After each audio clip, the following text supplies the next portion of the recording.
So today's video is about asking the question, when does an infinite thing become a terminal thing or a temporary thing? That's a travesty. Let me put my hat on. I look better with my hat on. Well, maybe other people think I look better. I think I look beautiful no matter what. But the question is like, when does you could use the American destiny or empire and say, when does the American empire convert from being something that's supposed to and designed to last for eternity, convert into something that's only going to last 100 more years?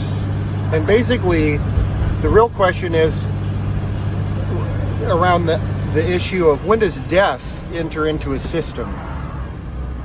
When a system is created, it's in the birthing process of being created, just like a baby's body is growing and growing. It starts out at whatever, 9 pounds, 2 ounces, or 4 ounces, or 7 pounds, or whatever it is it starts at.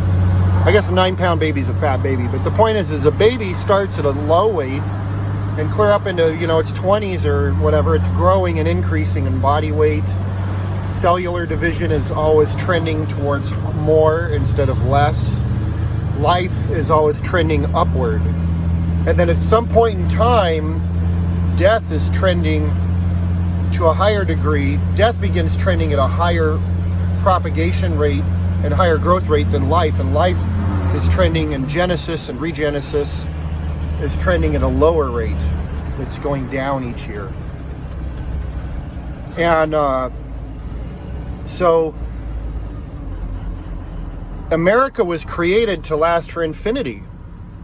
It means that the people are a free people, and that the government is of the people, by the people, and for the people. That's what it means. It means that there's rule of law, and laws are good. It also means, which I might interject here, rule of law is different than God, which is the rule of the heart, but it's the perfectly just heart, and the perfectly compassionate heart, and the perfectly merciful heart, and the perfectly gracious heart. And God's eyes of justice and understanding are perfect, meaning there's no flaw in them. But if we were to be ruled by the heart of one person, doesn't matter if it's a great guy like Donald Trump or myself, it could get it wrong. The heart of that person could get it wrong, and then people are treated unjustly and with injustice. But moving on away from rule of law, America represents distributed architecture power, keeping and it does have consolidation of power. There is such thing as the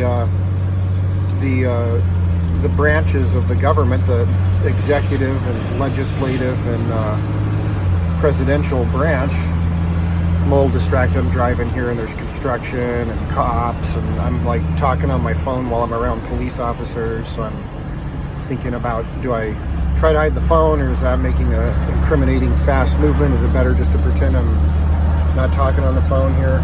Violating the rule of law? My heart has decided to violate the rule of law just now. But where was I at? So, distributed architecture, keeping in check and balance consolidated power. So, it's fair to say everything in the American system was originally formed, it might not be that way now, but was originally formed and designed on the principles of balance and self-adapting, self-correcting systems. Those are classic principles that last for infinity. If there's a badass government 10 trillion years out from now, out in the future, if it's really badass and awesome, it's going to embody those same principles that America was built on long, long ago. It'll have a lot more other enhancements and maybe a lot less body fat, but it'll still be based on classic, perfect, wonderful principles. I don't know why this ear keeps wanting to clog up right now. Maybe it's my sinus or something. Anyway, so having a system where that's built in, where with power comes responsibility, that's important. It's important to keep freedom and the responsibility to use that freedom correctly for correct use linked together. That's important. I'm feeling convicted by that very statement, as I should. I just got, I'm buying video games for my friend Richard's PlayStation 3. Not just that, but a bag of video games. There's probably 10 video games in there or something. And I have probably 20 more I bought for him. So, it's the Apocalypse Gaming Horde. We probably should have picked something better than PlayStation 3 to get us through the apocalypse, like VR or something, but we still can. Sometimes it's fun to have an old classic to go back to. It's only 720p.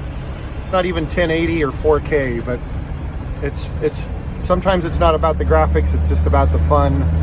And some of those zombie games are a lot of fun. But anyways,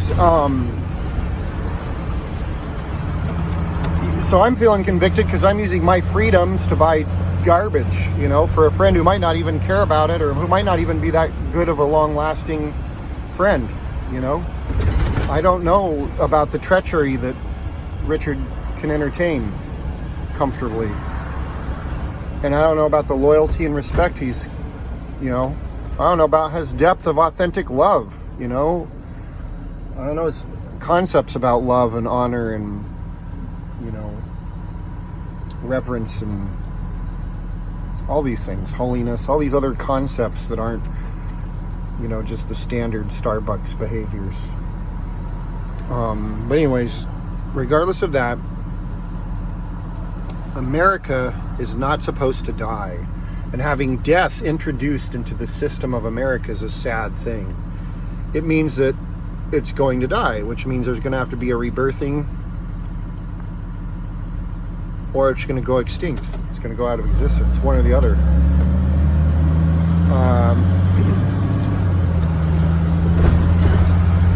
The rebirth of America could be a wonderful thing. It should not be for the Antichrist. He's going to want to do his own rebirthing of things.